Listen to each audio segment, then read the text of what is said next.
사랑의 하나님, 영과 진리로 예배하며 영광과 찬양을 드립니다.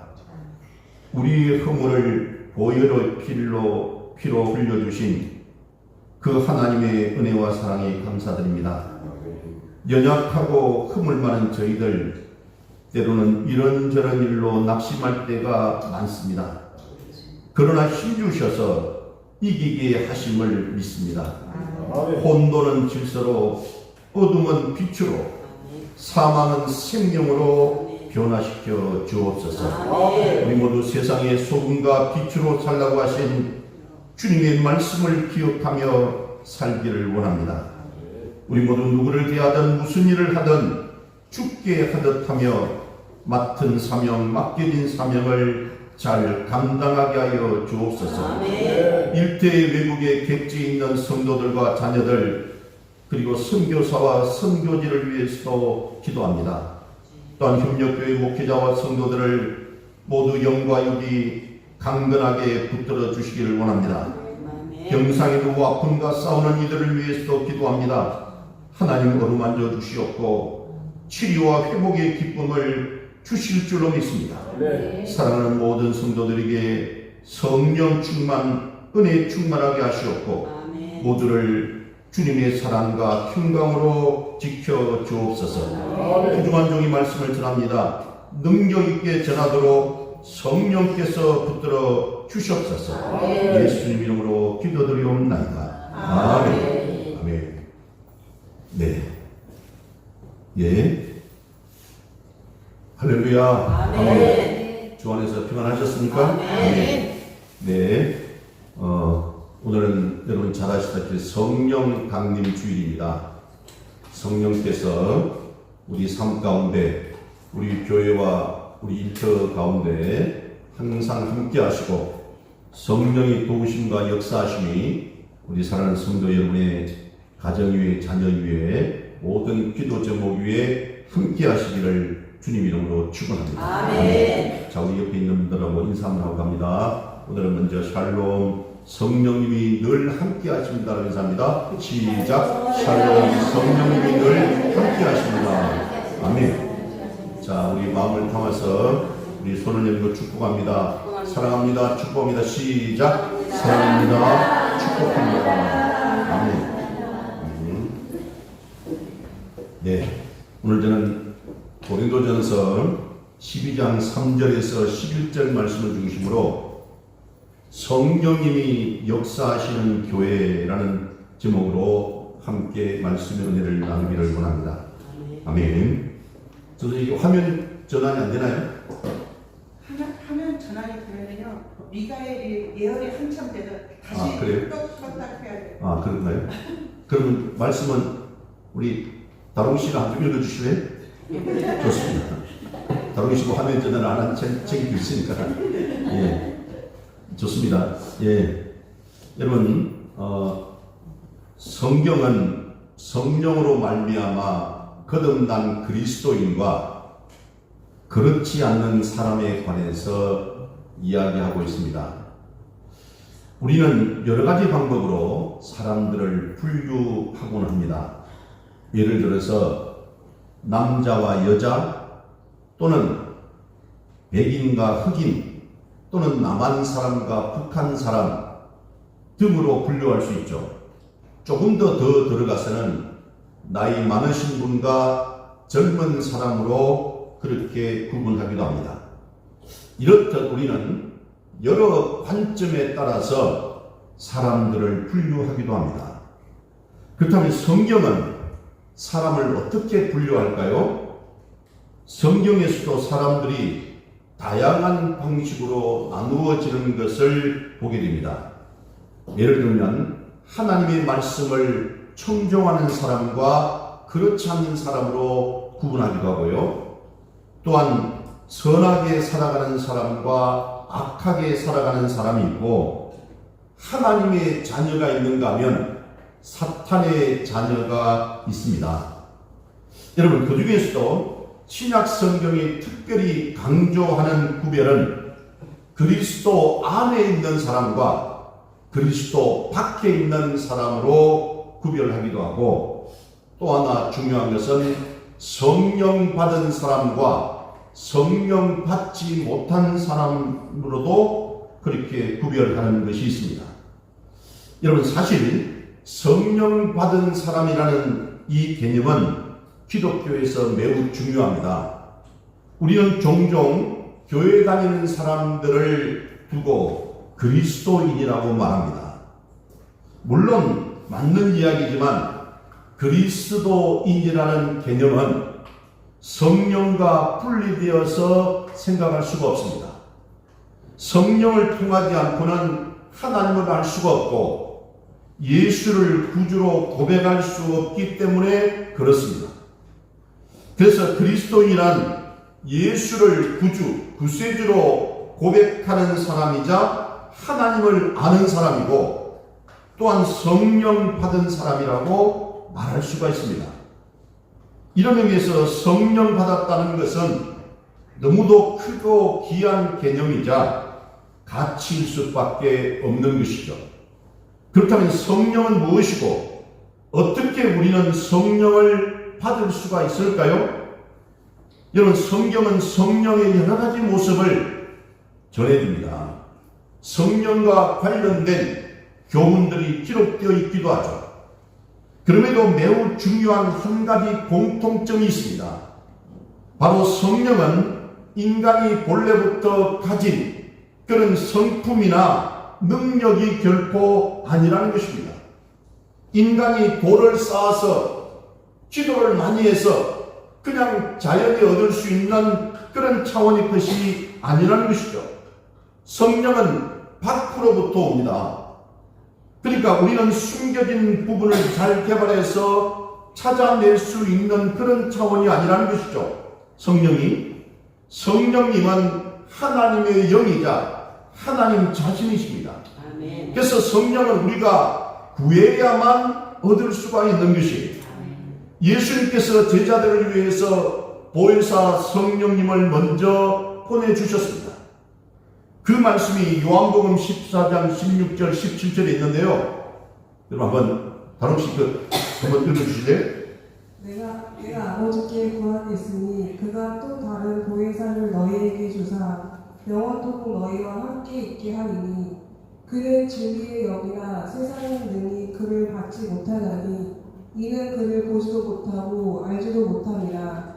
그러나 너희는 그를 아나니 그는 너희와 함께 거하시며 또 너희 속에 계시겠습니다. 아멘. 아멘. 그렇습니다. 다시 말씀드리면 세상이 알지 못하는 성령이 너희에게는 있을 것이라는 것이에요. 그러면서 예수님께서는 그 성령을 아버지께 구하시겠다고 말씀하십니다. 사랑하는 제자들을 위해서 그리고 오고 오는 세상의 모든 사람들을 위하여 예수님께서 구하여 주신 것입니다. 나아가서 주님께서는 제자들을 포함하여 오고 오는 모든 세대의 사람들에게 그들도 성령을 구해야 한다고 말씀하고 있습니다. 여러분, 누가복음 11장 10절에 보면 여러분 잘 아시지만 구하는 이마다 받을 것이요 찾는 이는 찾아낼 것이요 두드리는 이에게는 열릴 것이니라 라는 말씀이 있습니다. 아멘. 그렇습니다. 누가복음 11장 13절에도 너희가 악할지라도 좋은 것을 자식에게 줄 줄 알거든 하물며 너희 하늘 아버지께서 구하는 자에게 성령을 주시지 않겠느냐 하고 그렇게 기록되어 있습니다. 아멘. 성령을 구하는 자에게는 반드시 받게 되리라는 주님의 말씀이세요. 아멘. 그래서 예수님께서는 승천하시기 전에 제자들에게 예루살렘을 떠나지 말고 하나님께서 약속하신 성령을 기다리며 성령으로 세례를 받으라고 말씀하십니다. 한마디로 성령님은 하나님이 우리를 위하여 주신 하나님의 선물이고 예수님은 우리를 위하여 성령님의 임재를 이미 구하여 주셨다는 것이죠. 아멘. 그래서 우리는 주님께 구하기만 하면 성령을 받을 수가 있는 것입니다. 아멘. 이렇듯 주님의 말씀을 묵상을 하다 보면 성령 받는 것이 얼마나 쉬운지 알게 됩니다. 그다지 어려운 일이 아니죠. 그럼에도 성령 강림 주일에 되어서 함께 예배 드릴 때마다 우리는 나름의 부담감을 가지게 됩니다. 성령 강림이라는 말을 들었을 때 과연 나도 성령을 받았는가 하는 의문이 들 때가 있기 때문입니다. 여기 계신 성도님들 그리고 동영상으로 예배를 드리는 분들 중에도 비슷한 감정을 가지고 있는 분들이 계실 줄로 생각이 됩니다. 그러나 여러분 마음속으로 대답해 보십시오. 여러분은 과연 성령을 받으셨습니까? 아멘. 확신하고 있습니까? 아멘. 그러면 그 근거는 무엇입니까? 만일 성령을 받지 못했다면 그 이유는 무엇입니까? 성도님들 중 많은 분들이 성령 받지 못했다고 생각하면서 왠지 모르게 힘겹게 자신 없게 신앙생활 하시는 분들을 종종 봅니다. 사도행전 2장이 전하는 성령 강림의 첫 광경이 너무도 강력하면서 놀라운 기적을 동반했기 때문입니다. 그래서 어떤 성도님들은 그래서 이미 성령을 받았음에도 불구하고 나는 성령을 받지 못한 것 같다라고 말씀합니다. 여러분 사도행전을 보면 성령이 임하실 때 갑자기 급하고 강한 바람 같은 소리가 나더니 그들이 앉은 온 집과 방 안에 가득 메웠다고 기록되어 있습니다. 불길이 솟아오르듯 불의 혀들이 갈래갈래 갈라지는 현상이 나타났고 이어서 각 사람의 머리 위에 성령이 앉았다고 표현합니다. 그러자 그들 가운데 각 나라의 언어, 우리 이것을 방언이라고 했죠. 그 방언으로 말하는 현상이 나타났고 베드로와 같은 제자는 담대하게 나가서 원래 베드로는 겁먹고 두려워서 도망을 쳤던 비겁한 사람이었다. 근데 성령 충만을 받게 되니까 그가 다시 담대한 믿음으로 나아가서 예수 그리스도의 주 되심을 선포하기 시작합니다. 성도들 사이에서는 자신의 소유를 팔아 사람들에게 나눠주는 구제 사역이 일어났고 매일같이 성전에 모여 기도하고 찬송하는 일에 심수리를 했다고 기록되어 있어요. 참으로 놀라운 변화입니다.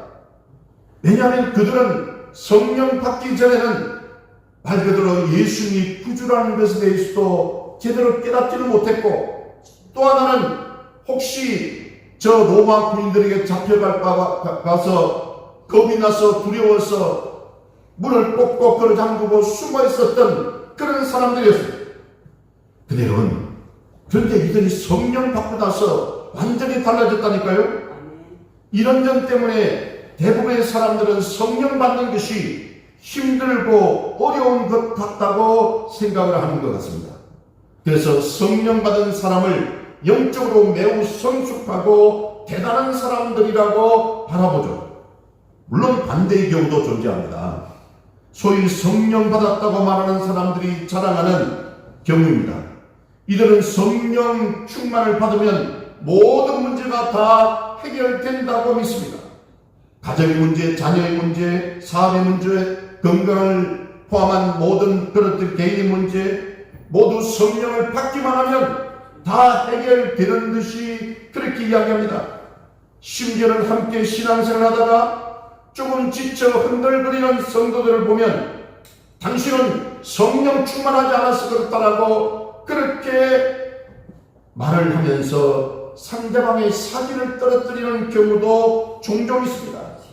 근데 여러분 그렇게 말하면 안 됩니다. 그것은 잘못된 신앙의 행위인 것입니다. 이런 경우는 성령에 관해서 강조하는 설교를 들을 때마다 자주 일어나곤 합니다. 결국 평범한 그리스도인은 왜냐하면 나는 성령을 받지 못했다는 그런 왠지 모르게 자신의 부족함과 함께 죄책감과 함께 열등감을 가지고 살아가게 되는 것입니다. 그러나 이러한 관점이 보편적이지 않습니다. 사실 모든 성도들에게 해당되는 그런 관점도 아닙니다.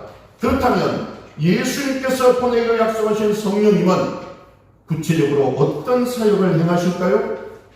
하나님께서는 그야말로 특별한 때에 특별한 사람들을 통하여 놀라운 기적을 보여주시고 역사하십니다. 성령의 은사가 한 예에 속한다고 말할 수가 있겠죠.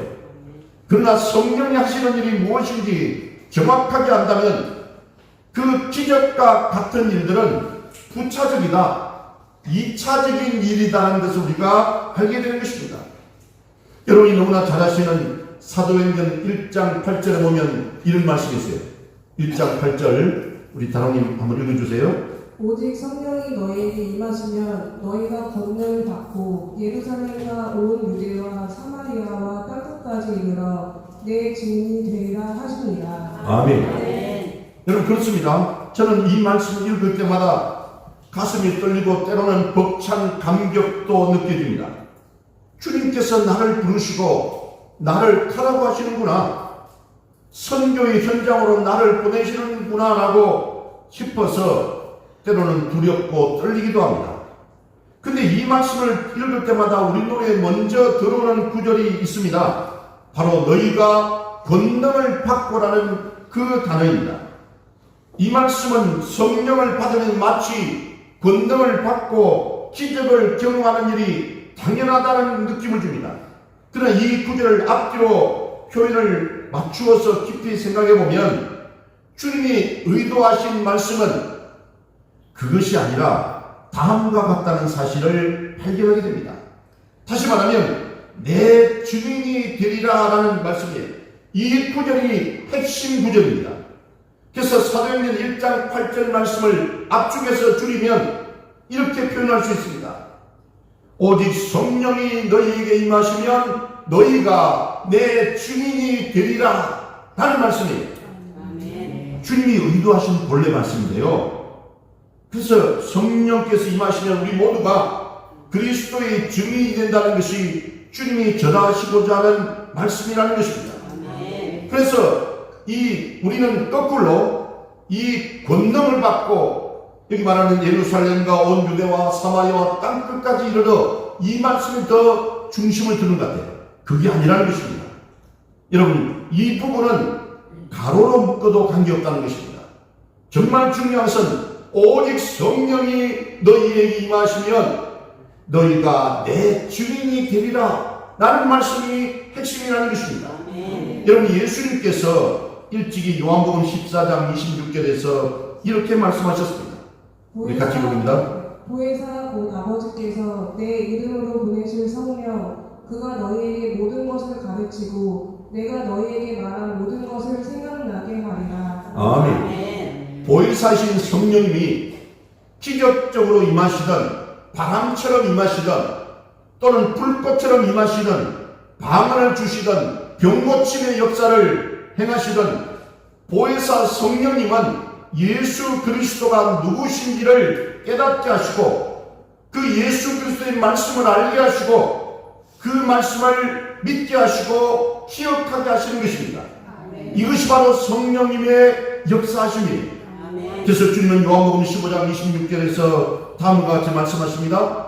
내가 아버지께로부터 너희에게 보낼 보혜사 곧 아버지께로부터 나오시는 진리의 성령이 오실 때에 그가 나를 증언하실 것이요. 아멘. 여러분 이처럼 성령님은 우리로 하여금 예수 그리스도를 알고 그분을 예수님을 증언하도록 이끄시는 분이라는 것이 예수 그리스도를 증언하게 하시는 영이 바로 성령이라는 사실입니다. 이것이 성령님의 가장 중요하고도 본질적인 사역이에요. 여러분 주님은 사도 바울을 통해서도 오늘 본문 읽어봅니다. 고린도전서 12장 3절에서 이렇게 말합니다. 본문의 3절을 같이 읽어보겠습니다. 찾으셨죠? 자, 우리 본문 고린도전서 12장 3절 합동합니다. 시작. 그러므로 내가 너희에게 알리노니 하나님의 영으로 말하는 자는 누구든지 예수를 저주할 자라 하지 아니하고 또 성령으로 아니하고는 누구든지 예수를 주시라 할 수 없느냐. 아멘. 여러분 이 말씀 뭐냐면 성령님은 예수 그리스도를 주로 고백하게 하시면서 교회를 세워가시는 분이세요. 사랑하는 여러분 다시 한번 묻고 싶습니다. 여러분은 성령 받으셨습니까? 아멘. 여러분의 마음속에 주 예수 그리스도가 나의 구주가 되신다.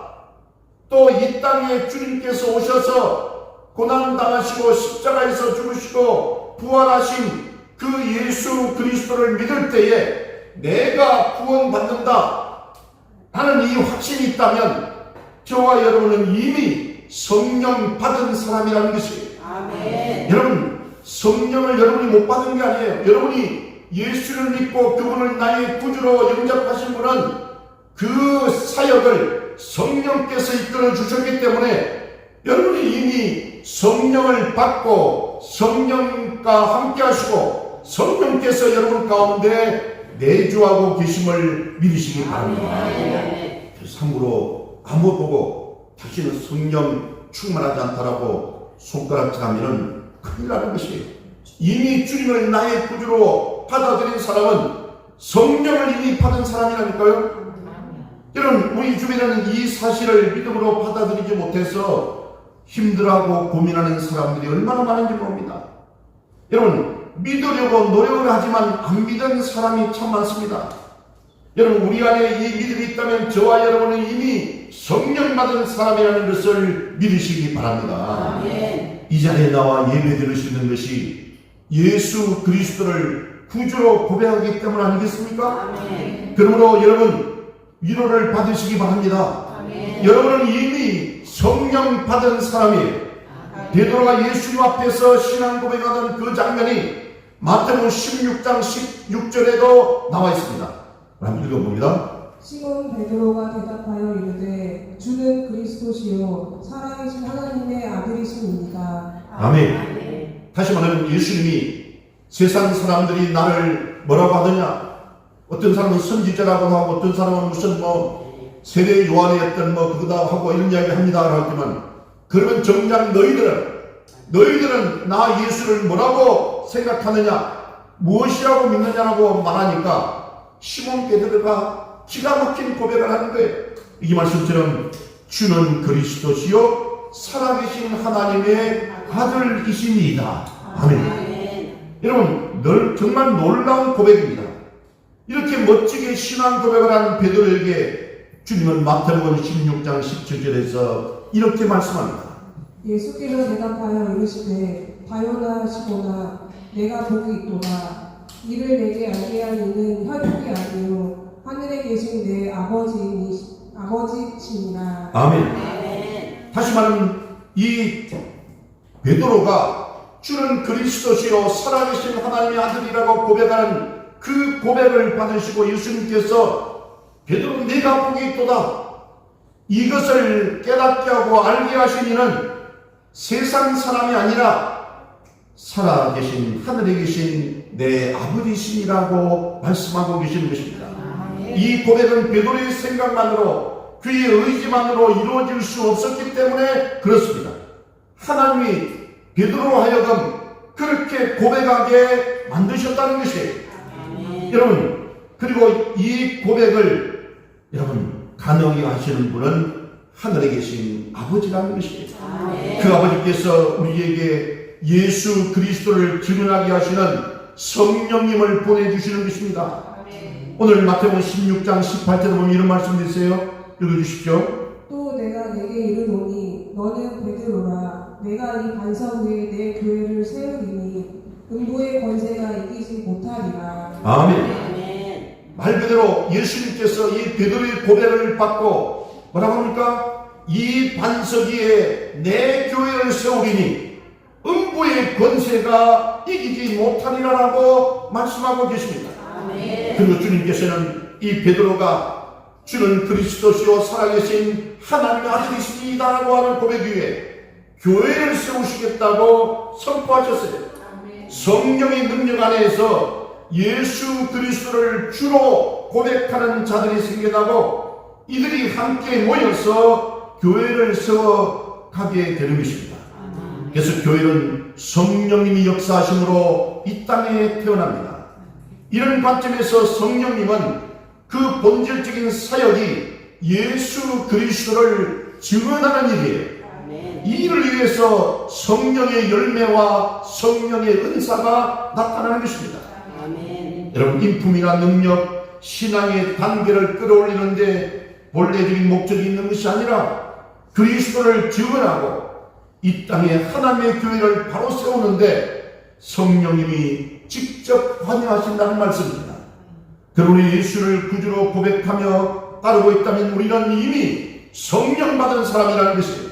여러분이 이미 구주를 영접하고 또한 그 주님을 나의 구주로 받아들이면서 신앙 고백하신 분은 모두 다 이미 성령 받은 사람임을 믿으시기 바랍니다.